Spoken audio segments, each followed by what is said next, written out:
Well, good afternoon, everyone. Thanks for coming. I'm glad you could make it. We've got a pretty serious issue here to talk about. I think some of you have probably heard about, some of the news media has been talking about energy shortages across the upper Midwest, and there's a lot going on. But before we get into the meat and potatoes, I'll just kind of give you a rundown of what I'd like to do here today. This is really more about answering your questions. We're going to give you some background information about how the electric grid in general works, where some of the issues are, where Richland Electric Co-op as a distribution co-op is, and how we might mitigate circumstances if they arise. And we'll kind of go through that step by step. Very informal, as you can see. I apologize. Well, not really. It's a nice day. Meeting in the garage like this. As you can see, we're constructing new office buildings. Staff can blame me. We sold our other office building before we had one ready to go. And I said, we can live in the garage, and that's why you see temporary quarters behind us. And I didn't feel it was appropriate to go out and spend $5,000, $6,000 a month for office space for just a few short months. So consequently, you sit in a hot garage today, but pretty nice weather. And if we have to do this again, and boy, I hope we don't, maybe it's under different circumstances, we'll have a little room in the other building that'll have air conditioning and be comfort. But I want to make a few introductions here first and a few thank yous just so everyone knows. Probably I'll start with my board of directors and maybe myself first. I'm Shannon Clark, the CEO and general manager here, and been here 32 years, 25 years as CEO. And why is that important? I've never seen anything like this before. And so we're trying to figure it out as best as everybody. But here in the front is Calvin Sobranik. He's our board president. I saw Tim Tiller. Tim Tiller is here. And do we have any other board members? Tim Tiller is the treasurer of our board, and both longtime directors. We have some staff attending, not necessarily in support. This is happening so fast that we don't get the opportunity to necessarily fill our staff in even on what's going on. So they're learning as well. I'll just talk about staff that's pretty familiar with it. Over here is Trevor Clark. He's our director of outreach. He takes care of this. We didn't feel we needed a microphone, but we're recording so that we can use this for people who couldn't possibly be here today. And that's why we're using the mic and you see the camera. And if you have questions, what'll happen is I'll repeat the question so that viewers that watch this later can hear the question and what answers we can provide. In the back, we have Nicole Prohaska. She manages the billing and a lot of other things at our co-op. A lot of times you'll hear her answer the phone. Beside her is Ellen. She's a clerk for us. She answers the phone a lot. Ellen Dietz. She's right beside Nicole. Over here is Amy Martin. Amy Martin is our Chief Financial Officer. Also, Amy Martin is a successive CEO. She will be the CEO beginning January 1st upon my retirement. And then we have Larry Hallett, who's our Chief Operations Officer. Many of you probably know Larry more than anybody here because you've had to deal with him over the years. And then especially I want to thank Ron Fruit. Ron's here in a dual capacity today. He's helping us with the microphone and the sound system and some of the recording. But Ron is also a member of REC, and we serve his transmitter tower. So when you think about emergency situations and things that might go on, obviously WRCO is an important part of our community. So our thanks to Ron, thanks to all of the staff, but most of all, thanks to all of you for coming. I've handed out some information, and it's kind of basic maps that you have, but I think it's important that we talk about what has happened over the last 15 to 20 years because this has set the stage for where we are today.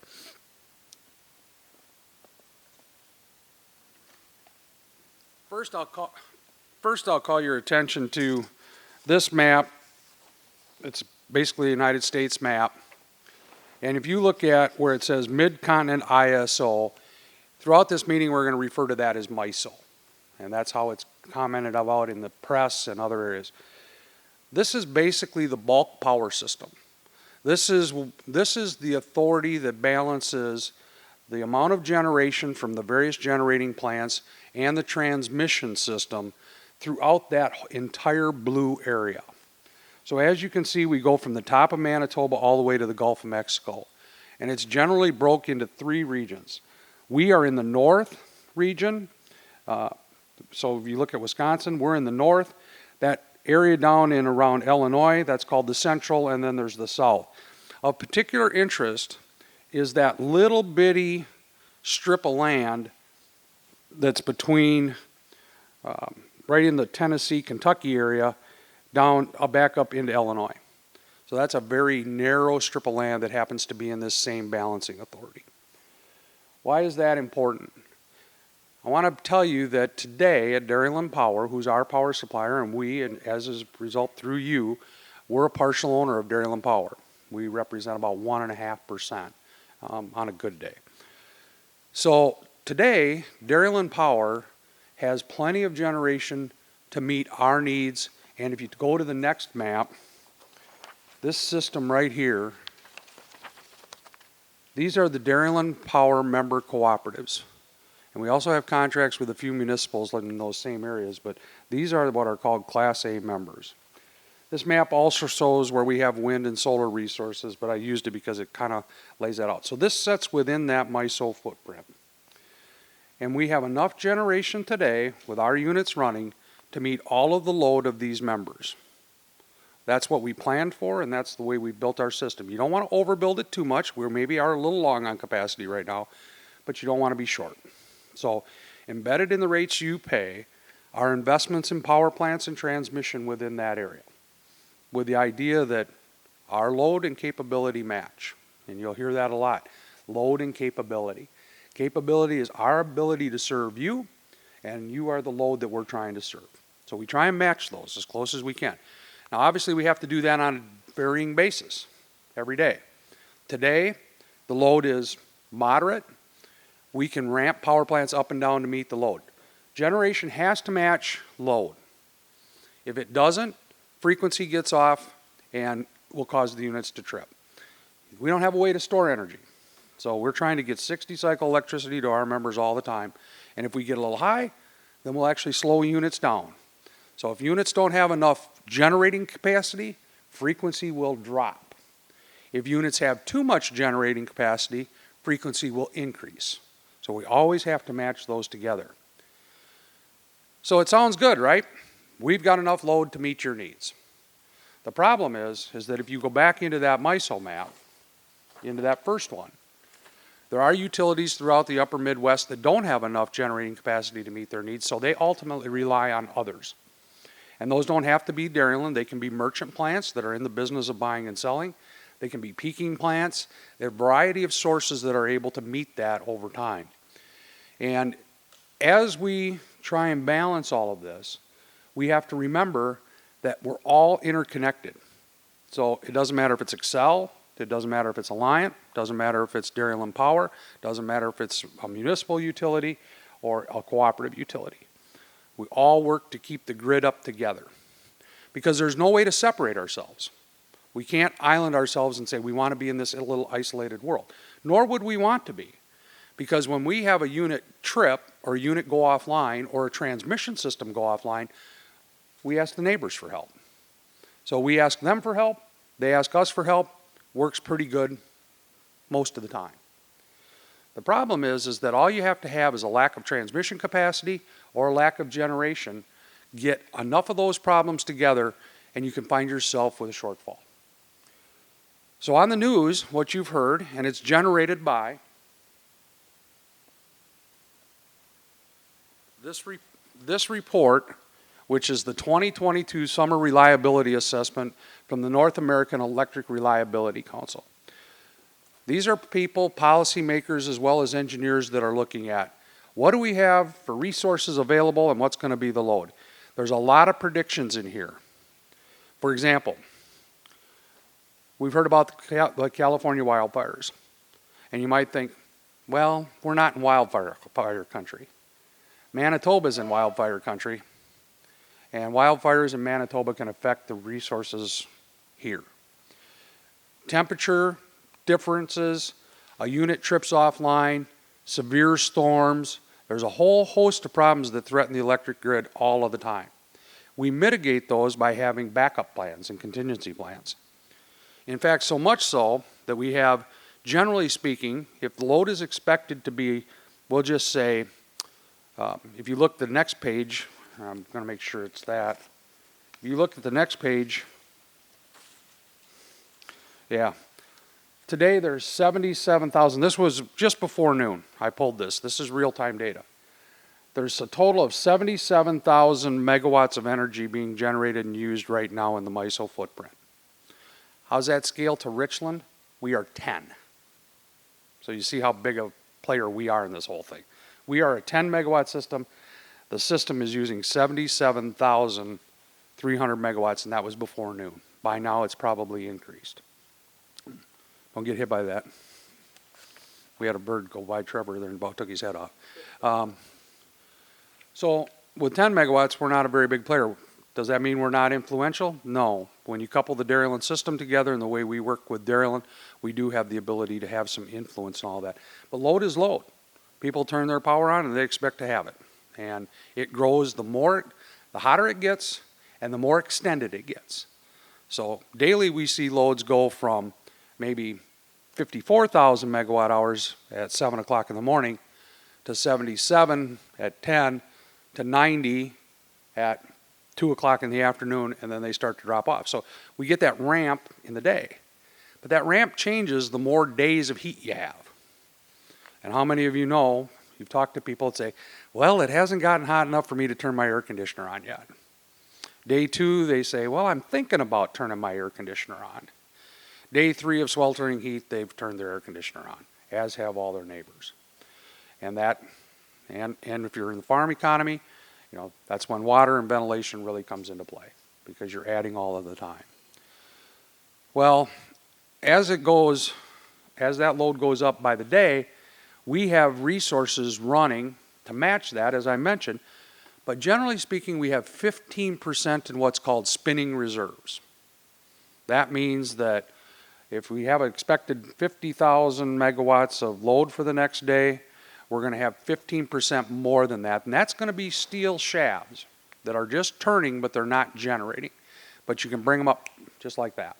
So we can cover 15% load variation without having to start a unit, without having to do load curtailments. What this NERC reliability report basically said was that in light of a couple of things, including the impact that wildfires, temperature, transmission outages, as transmission lines are taken out of service for maintenance, and plant outages. And that could be coal, natural gas, nuclear, that would be the biggest mix of them. They might be offline for maintenance. They might be offline because they had a turbine blade go bad. A variety of reasons can make a plant be offline. Generally speaking, we take unit outages in the spring, the shoulder months, spring or fall. You fix that stuff when the load's not really high. This news media has been talking about this for a few weeks now, and I can tell you that June 12th is kind of a magic day. We're coming up on that. There will be a lot of units that are off right now for maintenance that will come back on June 12th, and that will help. However, even with that and the transmission outages, spinning reserve capability is expected to be about 8.3%. With the target expected to, you normally want 15% to deal with that very quick variability. But it's now going to be about 8.3% in the MISO footprint. At 8.3%, you're starting to get pretty close. Because there are units out there that if you had a transmission line, you could lose 3 or 4 units and they would make up 8.3%. All of a sudden, now you don't have enough generation to meet your load. And that's what the news media is picking on, is that they're saying energy shortages. You might ask, well, we've been adding generation in terms of a lot of solar and a lot of wind over the last few years. And we have. In fact, if you look in one of the papers I gave you, it'll show you the fuel mix.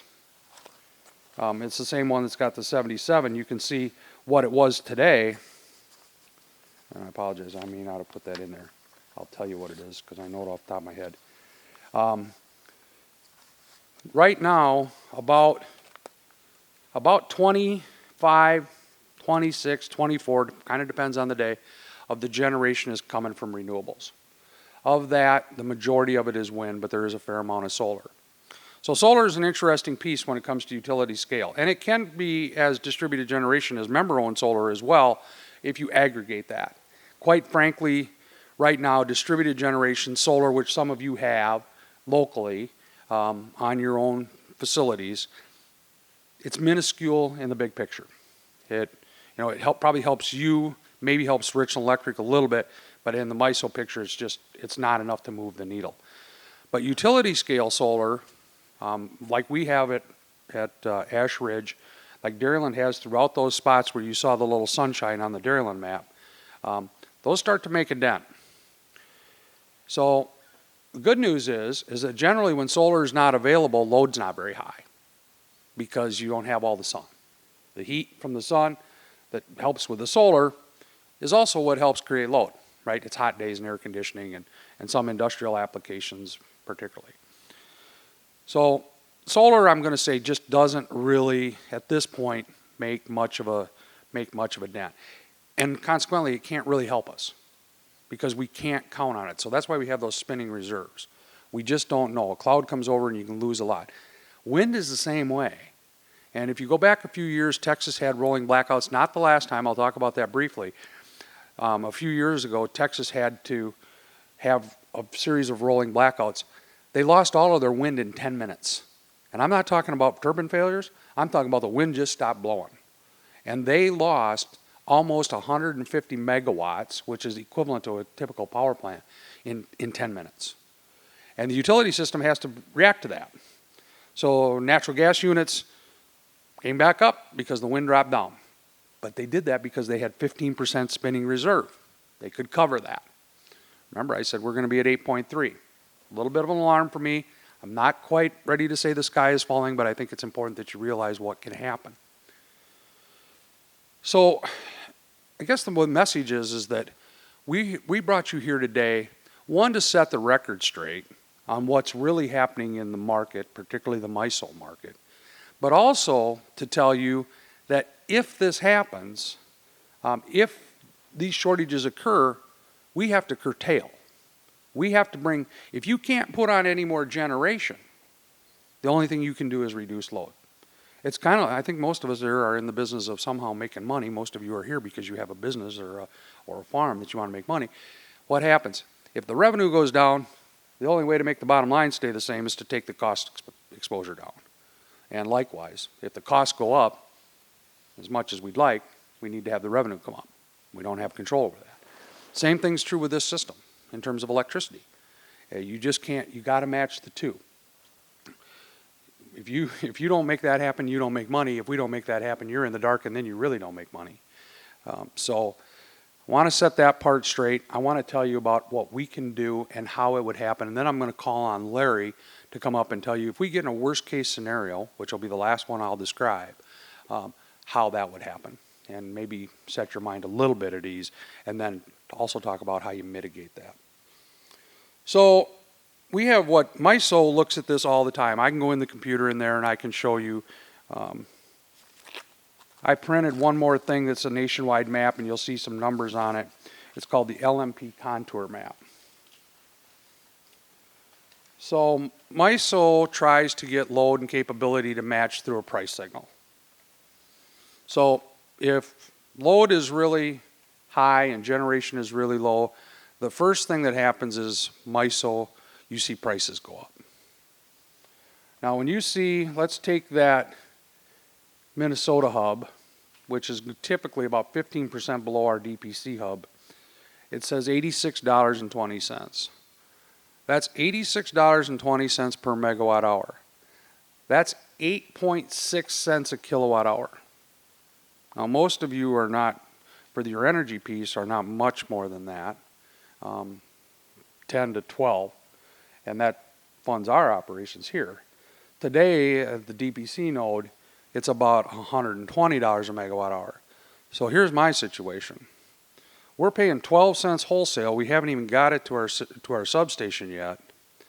And we have to pay for the transmission to get it there. So I probably have about 16 to 17 cents tied up in that kilowatt hour that I'm selling for 12 to 13. I'm going to need a lot bigger truck. And that impacts finances. MISO knows that. So they say, well, you're losing money. The one way to keep you from losing money is appeal, to try and lower your load, to try and tell people, you know what, it's really expensive right now. For many years, we've run load management programs. We call it our Peak Alert program. We run off peak heat, where we make public appeals on the radio. And answer questions about how you might mitigate it or what got us here. If you have questions like that, I'll be happy to take them. Otherwise, I'll let Larry just kind of show you how we would roll blackouts. Kenny. LED lights help any? So Ken's question was, do the LED lights help any? Every energy conservation effort helps. Okay? LED. Yep. So energy conservation helps.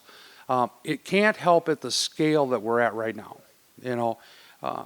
But you, those of you that have heard me speak before, we can talk about alternative energy all day long. We can talk about wind, solar, biomass, and all of that. The absolute cheapest resource is conservation and energy efficiency. I'm somewhat amazed sometimes when a person comes to me and says they want to put solar in and they have not yet utilized heat pump technology for their electric hot tub. You could save as much on that by making that more efficient as what you will generate from your solar, and you can do it for a lot less money. It's not unusual, right? I mean, you build a house, you don't put any insulation in the walls. Which are you going to do first in Wisconsin? Buy a bigger furnace or insulate the walls? Which one's going to be cheaper? Well, it depends on how hard it is to re-insulate your house, right? But generally speaking, it's going to be cheaper a kilowatt hour not used is cheaper than a kilowatt hour produced even with the most affordable resource. So in answer to your question, LEDs are just one component, but energy efficiency is always there. Other questions?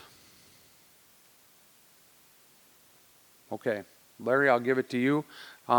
Because we're recording, use the mic to the extent you can. You can take it off from here, and he's kind of going to just mark up some areas. And we'll be willing to talk to you one-on-one, if you want to see how that's going to go. If you can't see it up here, if you have questions, we're going to stick around afterwards. And we don't expect to take a lot of your time, and it's very informal. No PowerPoints. So.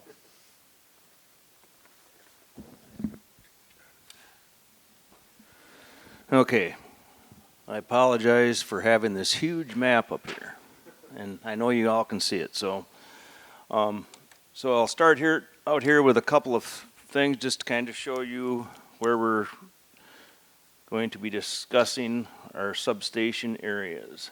So this is a substation. That's the Eagle one. This is the Rockbridge one. This is the Ash Ridge substation. Forest substation.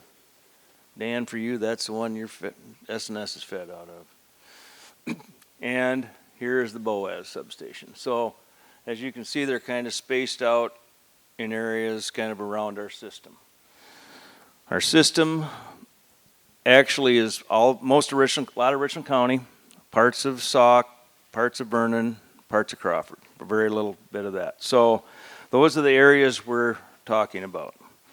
At one point in time, we had a substation fed an area. You could not backfeed it from a different area if we had a problem. Now we can tie in and feed one area from another area. So with all that in mind,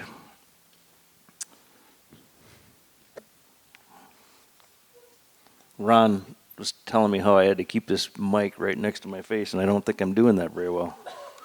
So a few years ago, came up with a Elrp plan for this sort of an event that could happen, where we had to reduce our load by 25%. Well, it sounded kind of simple, just drop a couple breakers, drop a couple subs, whatever. Well, we didn't want everyone to be out of power in one area for an extended amount of time. So we came up with a plan where we could have our short outages, an hour at a time. So with that in mind, and I don't know those of you that are in the Rockbridge area why we picked Rockbridge first, Rockbridge and Eagle, but we did. So you're the unlucky ones. You're the first one on the list, right?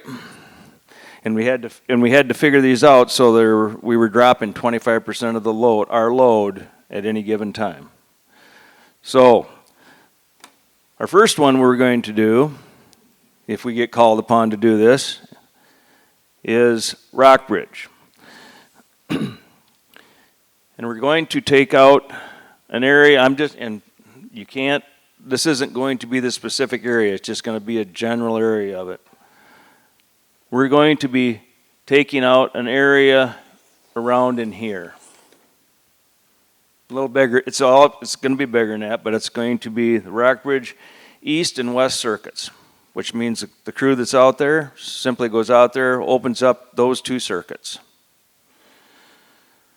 We're also, at the same time, going to have a crew at our Eagle substation, and they're going to be dropping off the East and North circuit, which is kind of an area down in here, okay? Once they open those up, those breakers up for those 2 circuits, they're off for an hour. Sit there and basically wait for an hour. After 60 minutes, in these 2 cases, we're going to go to the Rockbridge East and North, East and North circuit. I guess I forgot the West circuit on Rockbridge, by the way, and that's in here. So now we're going to go to the East and North circuit, or South, the East and North circuit, or South and North circuit out of Rockbridge. That will be here and here. And Rockbridge is our largest substation, so that covers a lot more area. We open those up at 61 minutes, let's just say, and as soon as we open those up, we close the other circuit in at Rockbridge. You always have to have 2 off before you can turn the other 2 on that you had off first. So we're going to be doing that. Then we'll go to at the same time, we'll be going to the Eagle sub, and we'll be taking out the South and West. So we're going to be taking everything out down here, everything out over here, and again, then we turn the other 2 that we had off back on. So as you can see, 60 minutes off-ish, open the other ones up for 60 minutes, close the other ones back in. So is it exactly 60 minutes? No, but it's close. We continue then to roll through that. This is our plan, to roll through that in this area for about 4 hours. If we think it's going to be more than a 4-hour time frame, we get more crews in, get to different substations, and then start somewhere else, okay? Because we always have to have load off before we can put the load back on. So we have this, so Rockbridge and Eagle are the first ones. If it only lasts for 2 hours, it's Rockbridge and Eagle. Gets longer than that. Now we're going to go to the other substations. We're going to go to Boaz. We're going to start out with the East and North circuit on Boaz. Those would be this way, kind of back to the high school for the East circuit. And then we'll go to the Ash Ridge sub, and we're going to take the South circuit and the Northeast circuit, which goes up to Yuba. So we take off here, we go here-ish, we go here, and as you can see, we're kind of covered in the whole area. And then we take off part of Forest, which our Forest substation is near Viola, which feeds S&S cycle, and we'd be working on that. That's our smallest sub as far as different circuits we can turn off, so that's kind of a little bit of a challenge, but those are the areas we do that in. And then of course with Ash Ridge, the next, we hit all the circuits in 60-minute intervals. And we just keep rotating around. Now when it goes to that for 4 more hours, well, we continue. Then we go back to, if this was an 8-hour outage, then we go back to Group A. Eagle, Rockbridge, and just keep rolling through. But no one's going to be off if everything works according to our plan for longer than an hour at a time. Might continue to roll through. 2 hours later, you might be back off again, but you're going to be off an hour, on, off, on. So I think that's the best way to eliminate extended outages. I don't think there's anyone here that would say that they'd rather be off for 4 hours at a time rather than 1 hour at a time. So that is our plan. As you know, plans can probably change if there was an emergency and we needed to change that. So nothing's ever written in stone, but that's the plan that we have for now. And then we're also fortunate enough, and I don't know if Shannon mentioned this or not, but WRCO. I'm sure they'll get this information out. Listen to the radio. So we can give you forewarning. This is kind of the area. It's a general area. For some of you, if you have questions, you call up, ask, am I going to be out? Yes, you're going to be out. You know, we can tell you that. You know, it may be on a weekend, though. Most likely. It could be on a weekend, and then you're not going to call into the office. But The likelihood of weekend is really low because most of Wisconsin's industrial. I keep forgetting. The likelihood of weekend is really low because in Wisconsin, in the MISO footprint, the majority of the load is industrial. And a lot of industrial load is down on the weekend. A lot of commercial load is down on the weekend. Not all of it, but we would expect weekend control we'd be in pretty severe situation if it was weekend control. But like Larry said, the best laid plans can sometimes go awry. But today we don't even do load control on the weekends because the load drops off that much. So.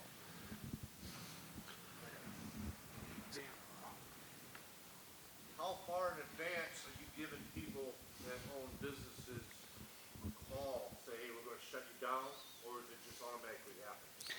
So the question was, how far in advance do we let people know if that hey, we're going to shut down? That's a little bit of a hard question to answer, but I can tell you from where we have control. Now I mentioned that sometimes a transmission provider might do it and we don't even know about it. So absent that.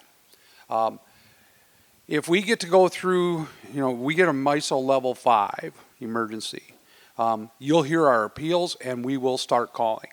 And because remember I said we've got about 5 or 6 steps and we're pretty good about looking at those prices and saying, boy, this does not look good. Now we don't want to send a false alarm, and Dan, I know at S&S sometimes, Larry said people might want a 1 hour outage versus a 4. There are some places that might say, well, I just wouldn't have a 4 hour outage because I got to send somebody home and I don't want to be interrupted. And those are challenging circumstances to balance. At that point, we might see how we can work a rate if this ever does come to pass. I can see situations where, you know what, if you're going to shut me off for an hour, rather than shut me off an hour and bring me back 2 hours and then shut me off for an hour and bring me back 2 hours, it might be better to just be off 4 hours. The problem is that doesn't fit well with how we do rolling blackouts. But talk to me about those opportunities, because if you're a large load and we were to get in that situation where we only need another 400 kW, there might be a rate deal. Now, I'm not going to tell you that's this year, but if this continues, there might be a situation where we talk about an interruptible rate, which helps us do that. The problem with that is it doesn't help you avoid the rolling blackouts if we have to do this. And it doesn't help us get to our 25%. If we had the ability to take, and I'm thinking about places, Ryan, Jamie, you're Malkin, if I got to be shut off for an hour, it might be better to be off 4 hours and just let me go the rest of the day. I can deal with that. I can see that with animals.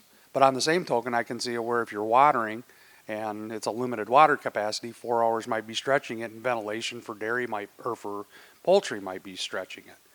So it's not that easy to just say how long. But I would expect those of you that are here, and I don't want you going out and telling every member, even though this is going to be on our website, we can't call every member. So we're trying to reach the people that are going to be impacted the hardest. Those of you gathered in the room, that's why you got this.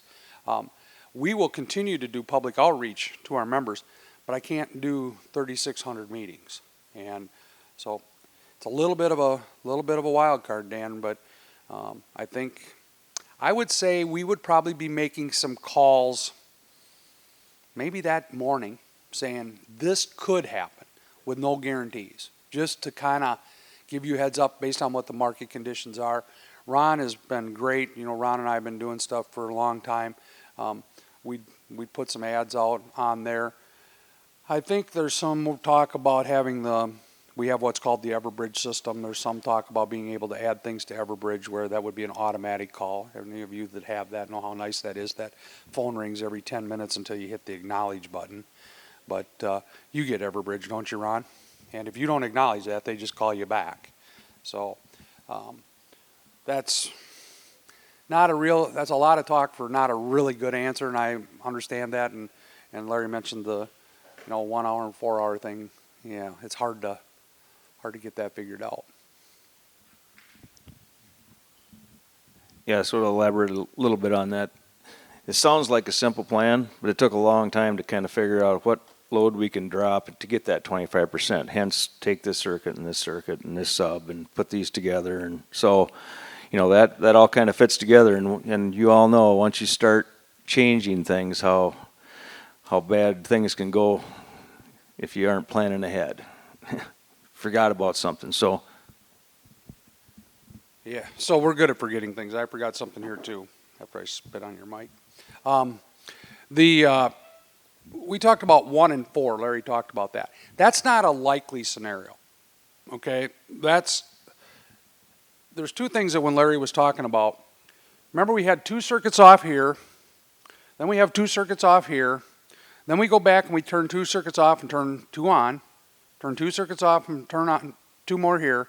And at that time, we're mobilizing to another sub. So by the time, if you figure there's 4 circuits, and there's not quite. There's some subs that are only 3. If you just took, for rough math, 20 circuits, and we're going to do 4 at a time, it's likely going to get us through the peak window, 2 to 7. We're probably not going to get there. The other part is I don't want to make all the Rockbridge and Eagle people feel like they've been picked on, because we would anticipate that might be what happens the first day, but these things will run in longer than 1 day, as you've seen in other parts of the country.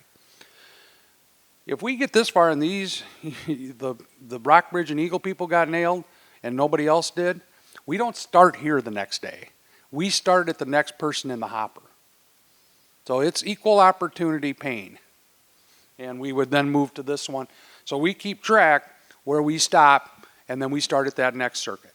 Because that's the way these are complicated, is we're balancing out kilowatts per circuit to get that 25%. Larry might take Rockbridge and Eagle just all the time because it's closer. Yes. So you'd have to shut off after, say, the first day. Shut off. Day 2 or day 3 of this, when you're in Forest or Ash Ridge or smaller, you're still going to be the 2 and 2, or they're going to be 3 maybe. We're always going to drop 25% of the load. It might be the biggest substation, but we're dropping 25%. The circuits that equal 25% of our load. It'll never be the whole substation at once unless some serious situation arises where that's what we have to do. What we might have is 3 subs with 2 circuits. Because it's about spreading the pain. Yeah. Yeah, so it's always 25% of our load, okay? Just happens to be we have to find out where those substations are that we can open the circuits up to drop 25% at the same time. Now, there are some co-ops and some utilities, they drop 1 sub because that's the easiest thing to do. And that might work out for them. That might work out the best. But so we shouldn't have everyone out in the whole Rockbridge area at the same time. Well, we will for a minute, but not for an extended period of time.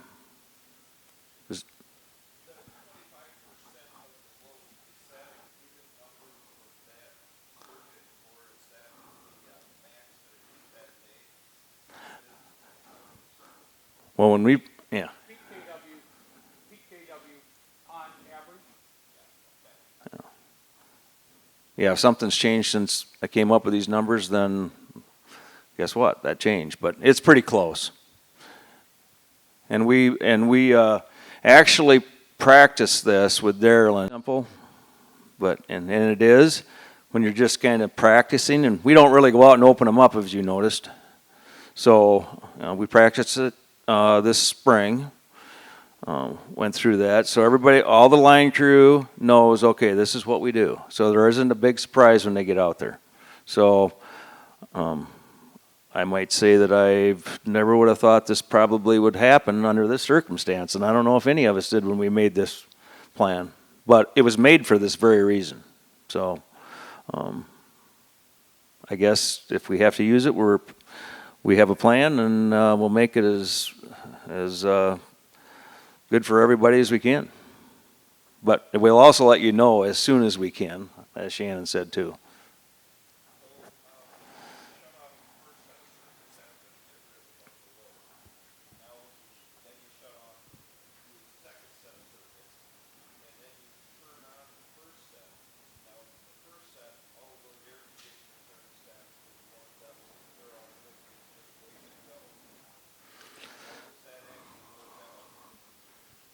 So the question was, you shut these circuits off, and let's say all these houses are now at 78 degrees. That's where they've been set. And they've been without power for an hour, and now they're back up to 80. Well, before we shut them off, about 50% of the air conditioners would have been running and 50% would have been off. As soon as we bring them back on, all of them are on, because all the houses have warmed up. We call that flyback load. And we anticipate that, and that's consequently where our load management system would come in. So our load management system will actually be in play. And the other part is that anything that's on a load management receiver after a blackout will automatically be out 6 to 10 minutes. So anything that's out there. So we kind of get some of that flyback beat, because anything that's got a load management receiver on it is going to wait 10 more minutes. But we don't think it's consequential in terms of what the flyback is. I can tell you in the Dairyland system that we've looked at that when we do load management, we do a ramp in, but we do that ramp in about a half an hour. And so there's some anticipation that would happen, but keep in mind the load management is still going to be fully in effect. So it's somewhat minimized.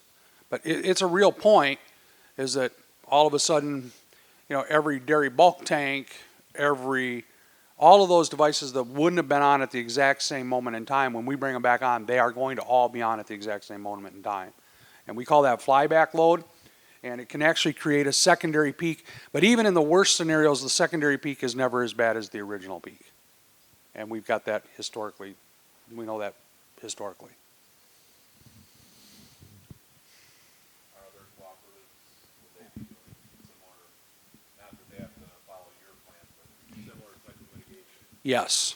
Everybody will be doing it. They may do it in different fashions. Like I said earlier, I'm really glad that we're a small co-op, because all of these subs are so close.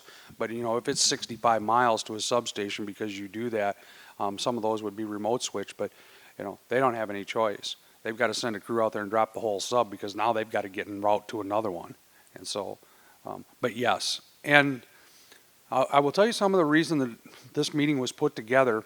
Got an email from a member that said, hey, what's up with this news? And I looked at all of the people that were on the email, and they were businesses from throughout Wisconsin that were all asking this question. Hey, what do you know about this? And the email came to me, and I responded to that email about what it was, and it kind of flabbergasted me that other business customers and key accounts for other utilities were not talking about this. I mean, if I told you I don't think you should trust everything you read on the internet, I probably wouldn't be telling you anything you don't already know. But what I'm saying is that we want you to have the facts, not just what you read on the internet. And I'm surprised that there's not more of these meetings happening around the country right now. I will tell you part of it. Part of it is there might be just a little bit of get ready, because the grid modernization over the next several years is going to be a real factor that we have to face. There might be a little bit of this being designed to say, this is an issue that everybody should escalate on their radar. You should be asking your utility. We take the approach that we don't want you to have to come and ask us. We'd rather tell you ahead of time and reach out to you. And I'd much rather have it in a forum like this than with 75 key accounts one at a time. I can't get that done. So, yeah, it's a little bit about trying to be proactive with you. You own this co-op. It's your co-op, and tell you what we're up against. But you're not seeing a lot of these meetings being held around the country, and people aren't getting answers to it. And that's a little bit of what caused this meeting, was to make sure. Did you have much more? I just kind of wanted to clarify one thing a little bit here, make it a little easier to remember. You're not going to remember all this, but basically every one of our substations, if it says it's the North Circuit, it's north of that area, okay?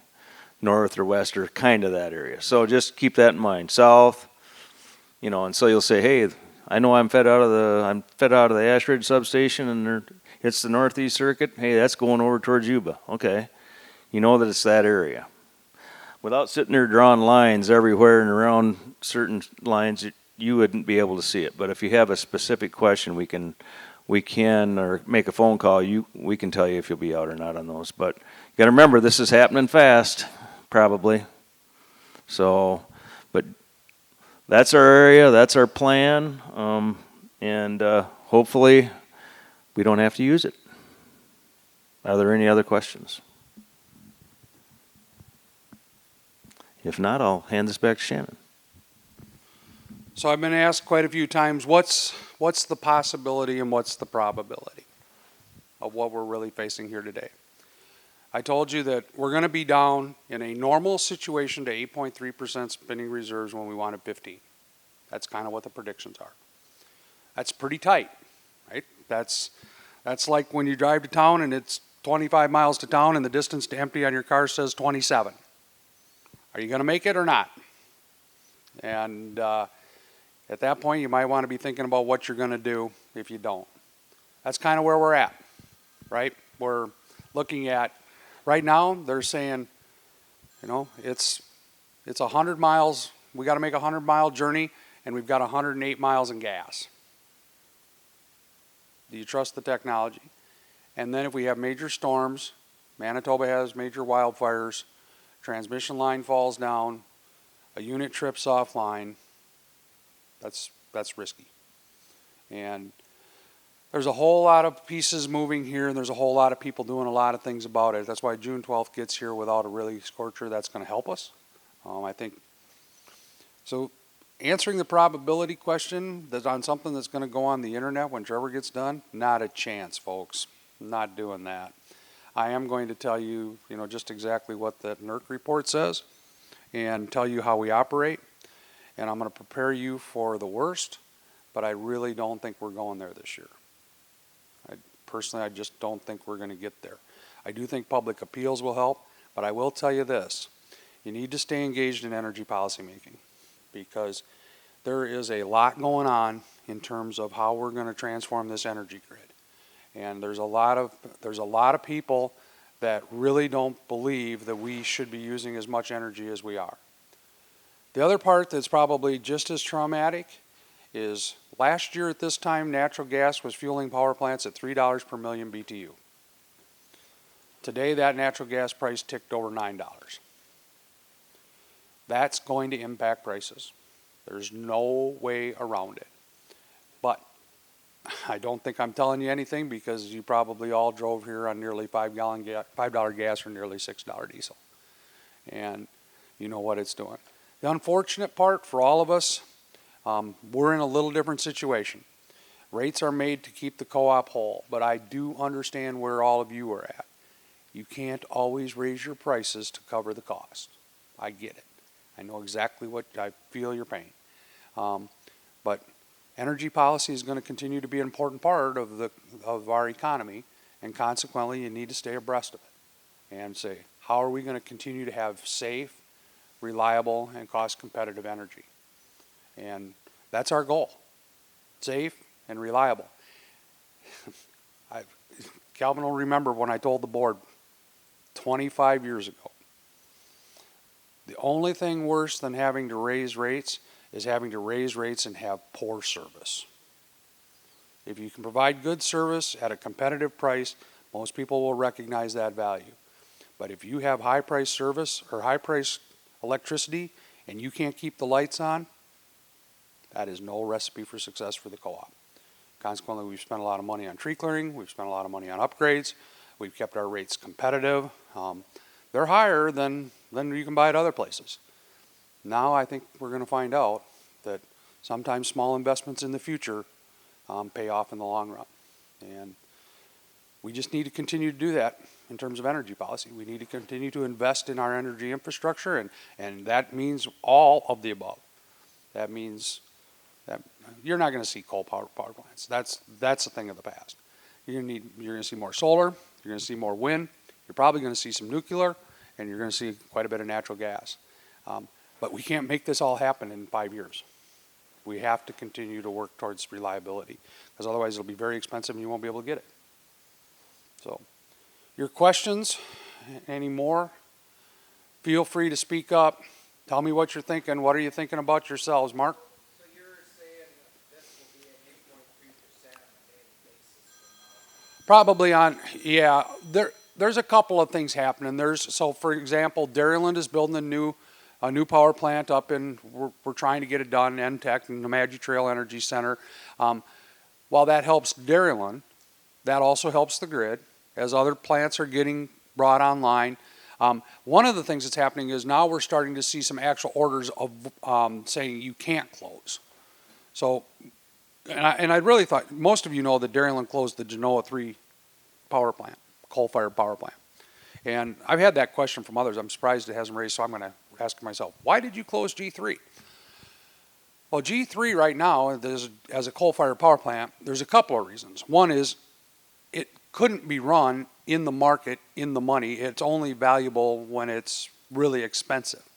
Coal-fired power plants can't come up and down fast, right? It takes about 24 hours to get one up to where you need. Well, by that time, the peak is over and it's done.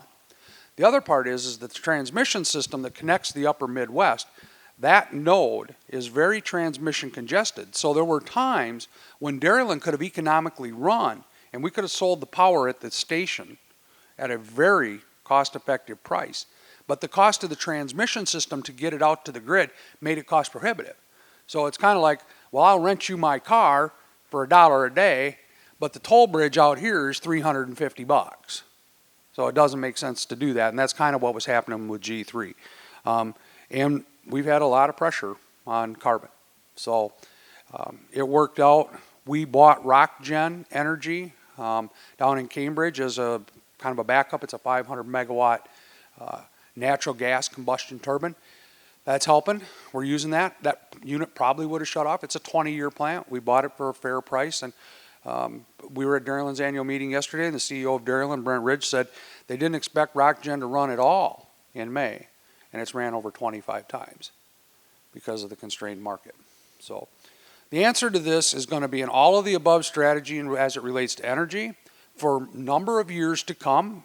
Don't be fooled by the fact that we're going to be somewhere in 5 years. It's not going to happen. Can we be there in 20? We'll be a long ways towards it. Can we be there by 2050? We'll be even further towards it. But not unlike what I said about energy efficiency, sometimes the best way to lower carbon is not, it's better on the efficiency side than at the central station side. That's an opinion. So overall, G3 coming offline, I don't know that would have helped in this.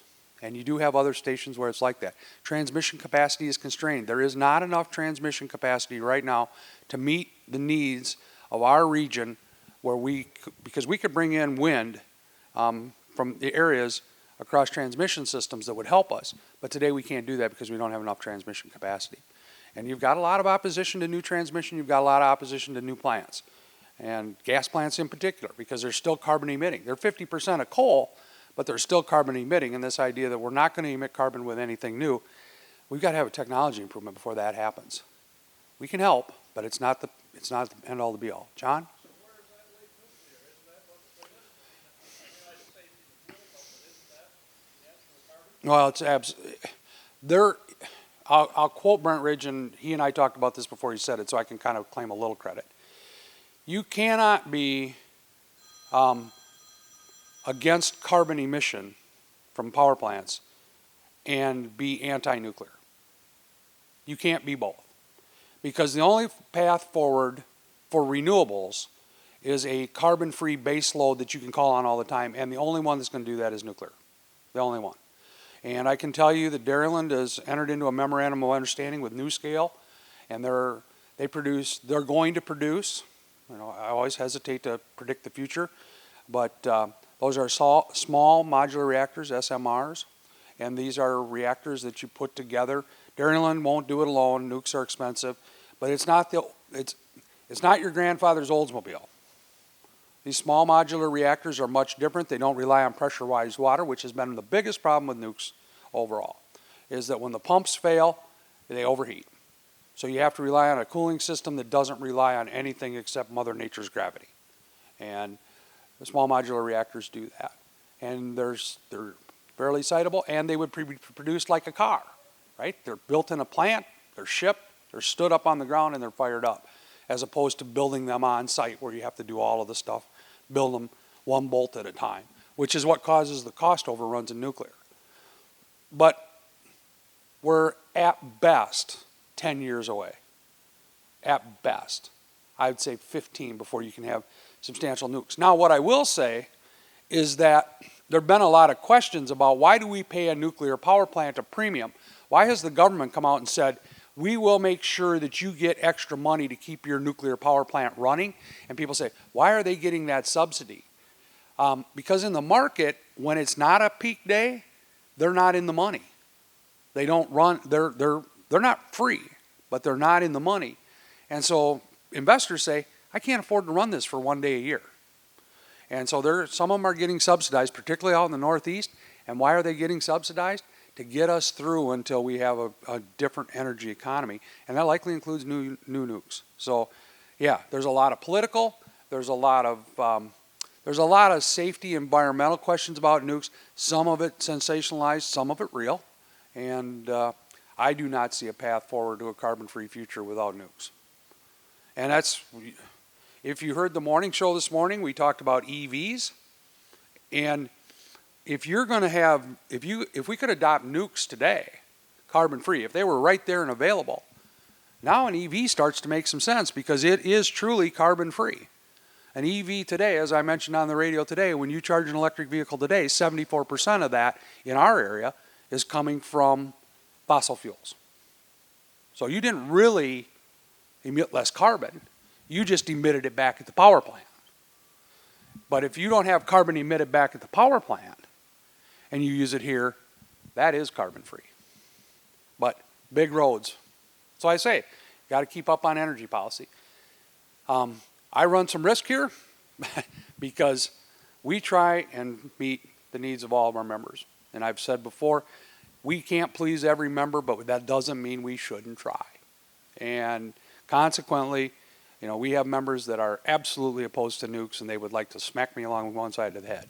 And we have other members that want reliable power and frankly don't care if it's carbon or not. And they'd like to hit me. So I'm retiring. Rachel. How much do I expect rates to increase over the next 2 to 5 years? A little bit of that depends on what I talked about with energy policy and what happens to transmission expense. I'm very comfortable with where Dairyland is in terms of what we have in generating assets, which drives a lot of our demand cost. But there's two pieces to our bill. There's actually three. There's energy, the kilowatt hour. That's when we turn natural gas into kWh. That's what most of you pay. Well, a lot of you pay both. So that's the component that's going to likely go up the most. And how much? Yeah, Amy, what do you want me to say? I can say 25% a year for the next 4 years, and Amy will make it 3 and she'll look like a hero. I don't think it's unreasonable to say it's probably 3%. Now, this year, we're likely going to see a fall increase. I put in the magazine some time ago that I thought that was going to happen because it's really a 2020 rate increase that we held off. Most of the utilities right now are going 8 to 9, and I think we're 3, maybe 4. And that's kind of my prediction. I think we're going to see, if gas prices moderate, some like down to $6.50 per million BTU, 12, it might be closer to 5. But the fixed cost part that we pay from Dairyland, I don't expect to change. Because we've kind of already made that investment in those power plants. It's kind of like the home mortgage, right? We bought plants, they were at a fixed interest rate. My house mortgage is not gonna change next month or the month later or the month after. That's kind of the fixed part of our power bill. And transmission could actually come down a little bit if we can get some transmission built. But it takes years right now to get transmission built by the time you get enough, you get through the court system, because every transmission line is gonna go through the courts. Well, and part of the reason I asked that is we consider investing more in solar, independent solar, which we have about 50, Yep. 50% of our farm energy, being sourced from our solar system. When we put that system in about 6 or 8 years ago, Yep. there was some type of a restriction on how much, Still is. so that was my question. Is there any let up on that, and what are our options? So the answer to that is no, there's no let up and there may be more. So, yeah, because part of the problem that we have with solar is the fact that when we are in a peak demand, it may not be available. And I still have to, I being the co-op, sorry, I've been here so long, I feel like I'm just embedded in this organization. And I mean that by no disrespect when I say I. It's the decisions that I recommend to the board. So when you put in 10 kW of solar, I am not relieved of my transmission peak or my power plant reservation. I still have to pay for those because that solar that's installed locally will not lower those prices. And we're paying retail energy, which includes the price of transmission and includes the price of capacity, that power plant.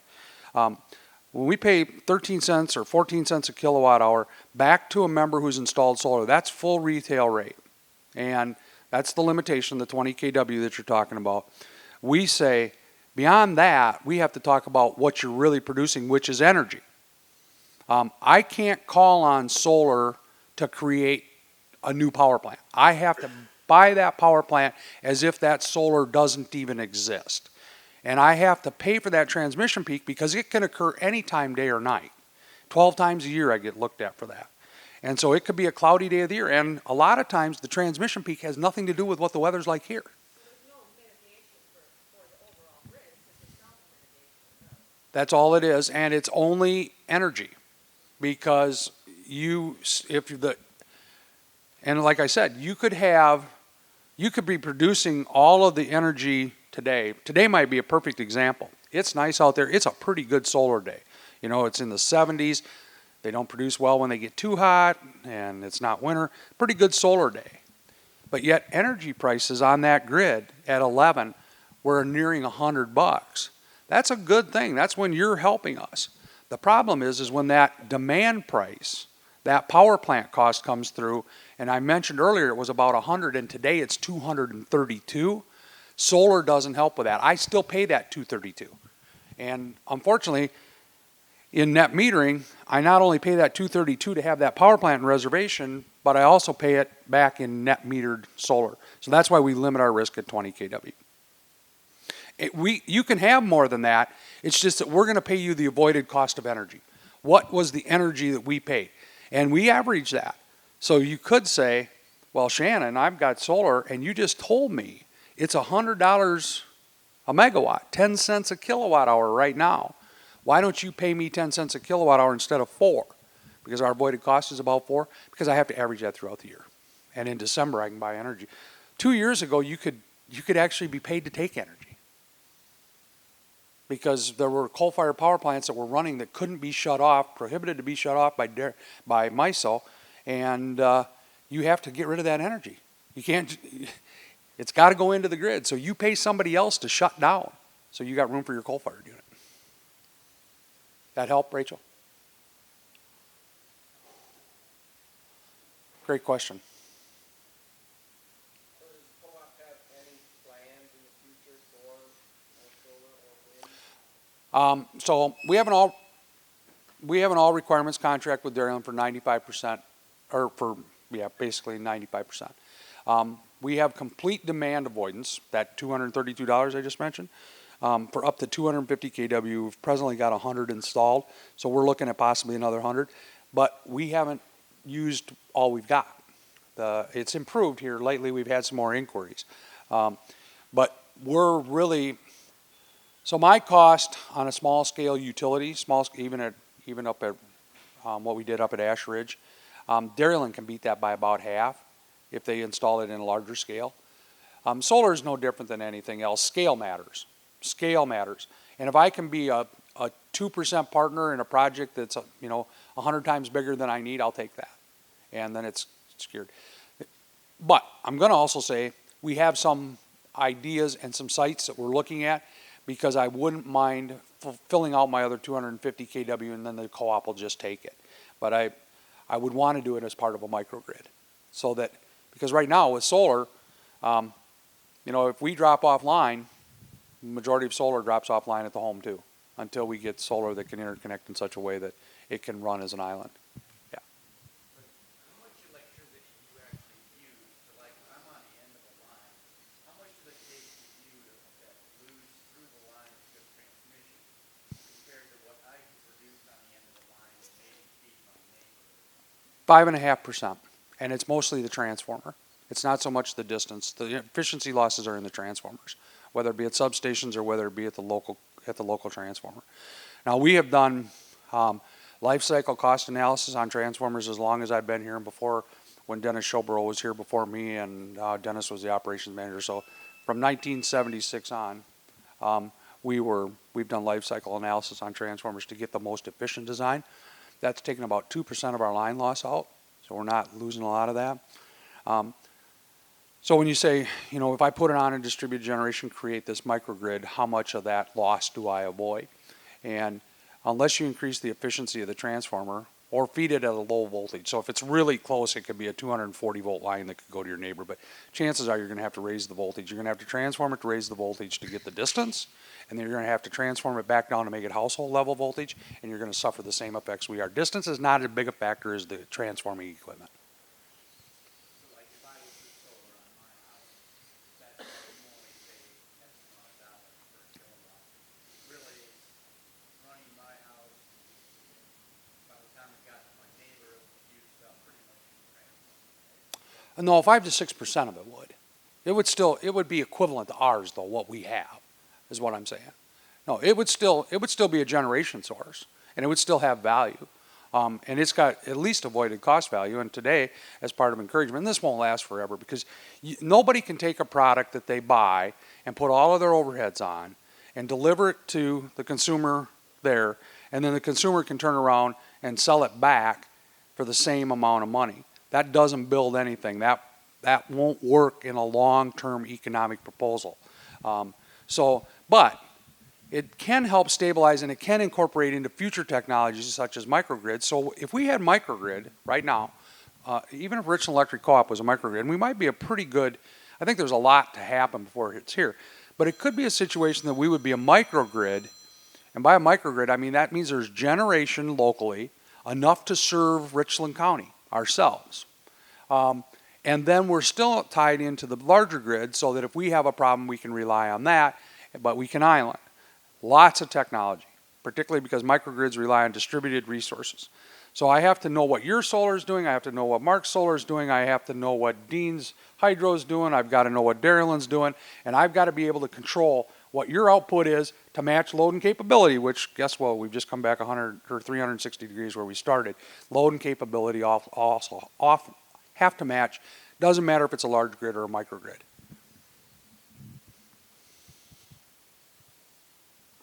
Others? Well, we've taken some very precious time. I realize that in the middle of a nice June day. I'm sure many of you had to figure out how you could be here. Thank you so much for coming. I hope we've answered your questions and kind of got you ready. I don't know that we're going to be there, but forewarned is forearmed. I kind of believe that, and you kind of have to think about where you're going to be. We can answer questions about generation, solar, wind, energy policy, any of that. I love to have these kinds of conversations with people who really want to know.